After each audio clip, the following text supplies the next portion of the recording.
కర్నూలులో super GST super savings ప్రధాని మోదీ సభ జరగడం సంతోషాన్ని కలిగిస్తుందన్నారు కోడుమూరు ఎమ్మెల్యే బొగ్గుల దస్తగిరి. అత్యంత వెనుకబడిన ప్రాంతంగా ఉన్న కర్నూలు జిల్లాలో ప్రధాని మోదీ పర్యటనను ఒక శుభ పరిణామంగా తెలిపారు. ఏపీతో పాటు కర్నూలు జిల్లాకు కూడా ప్రధాని వరాల జల్లు కురిపించే అవకాశం ఉందని ఆశాభావం వ్యక్తం చేస్తున్న ఎమ్మెల్యే బొగ్గుల దస్తగిరితో ఐ న్యూస్ ప్రతినిధి ధరణి కిషోర్ ఫేస్ టు ఫేస్. రేపు కర్నూలులో జరగబోతున్నటువంటి మోడీ సభ పూర్తి స్థాయిలో కూడా ఏర్పాట్లు కావచ్చాయి. అయితే ఈ యొక్క మోడీ సభను జయప్రదం చేసేందుకు కూటమి ప్రభుత్వం సర్వశక్తులు ఒడ్డుతున్న పరిస్థితి కనపడుతోంది.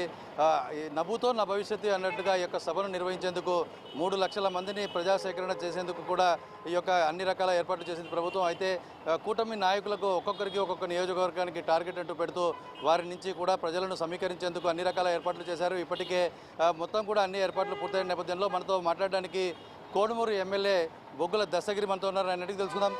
చెప్పండి, అసలు ఈ యొక్క మోడీ సభ ఎలా చూస్తున్నారు? ఇంత పెద్ద ఎత్తున సభ నిర్వహించడానికి ఎలాంటి ఏర్పాట్లు జరుగుతున్నాయి? భారీ ఎత్తుననే ఏర్పాట్లు జరుగుతున్నాయి. మన రాష్ట్రంలో అత్యధికంగా ఈ యొక్క సభను విజయవంతం చేయడానికి అహర్నిశలు కృషి చేస్తున్నారు మా ప్రభుత్వమైనటువంటి కూటమి ప్రభుత్వం. అలాగే నారా చంద్రబాబు నాయుడు గారు అయితే, పవన్ కళ్యాణ్ గారు అయితే, బీజేపీ, జనసేన అన్ని పార్టీ కలిసి ప్రతి ఒక్కరూ మొబిలైజేషన్ చేసుకొని ఈ ప్రోగ్రామ్ని భారీ ఎత్తున విజయవంతంగా సక్సెస్ చేసుకోవాలని, దీని వెనక ఎంతో అభివృద్ధి ఉంటుందని మేము కూడా ఆశిస్తున్నాం. ఎందుకంటే డ్రోన్ హబ్ అయితేనేమి, ఇండస్ట్రియల్ హబ్ అయితేనేమి ఏర్పాటు ఇప్పటికే దాదాపుగా ఇండస్ట్రియల్ హబ్గా, డ్రోన్ హబ్గా బోరోకల్ని ఏర్పాటు చేయడం జరిగింది. ఇది పానెం కాన్స్టిట్యున్సీలో ఉంటుంది. కాబట్టి ఎక్కువ ఎదిగిన డెవలప్మెంట్ అయ్యిందంటే మన జిల్లా కూడా, అంటే కర్నూలు జిల్లా ఎక్కువగా అభివృద్ధి చెందుతుందని ఆశిస్తున్నాము. అలాగే మన యొక్క కర్నూలు జిల్లా సోషియో ఎకనామిక్ సర్వే ప్రకారంగా ఈ జిల్లా అత్యంత వెనుకబడిన ప్రాంతం అని చెప్పేసి కూడా సర్వేని రిపోర్ట్ ఇచ్చింది. కాబట్టి ఈ యొక్క జిల్లాని అభివృద్ధి చెందించాలని చెప్పేసి నారా చంద్రబాబు నాయుడు గారు ఎంతో కృషి చేస్తున్నారు దీన్ని డెవలప్మెంట్ చేయడానికి. కాబట్టి మాకు కూడా నా యొక్క కాన్స్టిట్యున్సీలో దాదాపుగా ఒక 50,000 మందిని టార్గెట్ ఇచ్చారు. దాంట్లో 600 బస్సులు ఇవ్వడం కూడా జరిగింది. కాబట్టి మేము కూడా మొబిలైజేషన్ చాలా గట్టిగానే ఏర్పాటు చేస్తున్నాము. ఈ యొక్క సభను విజయవంతంగా చేస్తామని తెలియజేస్తున్నాను. అయితే మీరు వెనుకబడిన జిల్లా మన కర్నూలు జిల్లా, అందులోనూ కోడుమూరు కూడా కర్నూలు పక్కన ఉంటుంది. అయితే కూడా అభివృద్ధికి చాలా దూరంలో ఉన్న పరిస్థితులు ఉన్నాయి. ఏమైనా ప్రత్యేక ప్రతిపాదనలు మీ నియోజకవర్గం నుంచి ప్రభుత్వానికి కానీ ముఖ్యమంత్రి గారికి కానీ తెలియజేశారా?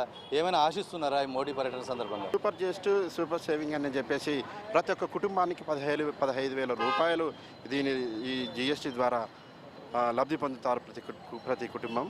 కాబట్టి దీని ద్వారా ఇప్పుడు నరేంద్ర మోడీ రావడం చాలా సంతోషం. ఎందుకంటే ప్రతి ఒక్కటి, అంటే ఒక్కసారి ఒక పిఎం కానీ వచ్చి వెళ్ళారంటే దాని వెనుక ఎంతో అంతర్మదనం ఉంటుంది. ఎందుకు చెప్తున్నానంటే ఒక ఇండస్ట్రియల్ అయితేనేమి, ఎకనామిక్ కారిడార్లు అయితేనేమి, ప్రతి ఒక్కటి సెజ్లు కానీ చాలా లోతుగా ఉంటుంది. కాబట్టి దాన్ని రేపు ఏ విషయం అనేది నారా చంద్రబాబు నాయుడు గారు కానీ, పిఎం నరేంద్ర మోడీ గారు కానీ తెలియజేస్తారని ఆశిస్తున్నాను. అయితే మొత్తంగా ఈ యొక్క జిల్లాకి ఎంతమంది మంత్రులు వచ్చారు, ఇంకా ఎంతమంది రాబోతున్నారు, కూటమి నేతలందరూ ఎంతమంది వస్తారని ఆశిస్తున్నారు? అందరూ ఆల్మోస్ట్ వాళ్ళు చాలామంది అందరూ వచ్చి వెళ్ళిపోయారు. చాలామంది వస్తున్నారు. ఈరోజు ఈవినింగ్ కూడా వస్తారు. ఎమ్మెల్యేలు కూడా అందరూ హాజరు కావాలని కూడా ఉంది. కాబట్టి ప్రతి ఒక్కరూ హాజరవుతారు. ఇది మొత్తంగా కూడా మోడీ సభ అంటేనే వరాల జల్లు కురుస్తుందని ఆశిస్తున్నాం. అందుకు తగ్గట్టుగానే భారీ ఎత్తున కూటమి ప్రభుత్వం అన్ని ఏర్పాట్లు చేస్తుంది. కాబట్టి అందరూ కూడా ప్రజలందరూ రావాలి, మోడీ సభలో పాల్గొనాలని చెప్పి పిలుపునిస్తున్న పరిస్థితి ఉంది. వీడియో జర్నలిస్ట్ బాబుతో కలిసి ధరణి కిషోర్, ఐ న్యూస్, కర్నూలు నుంచి.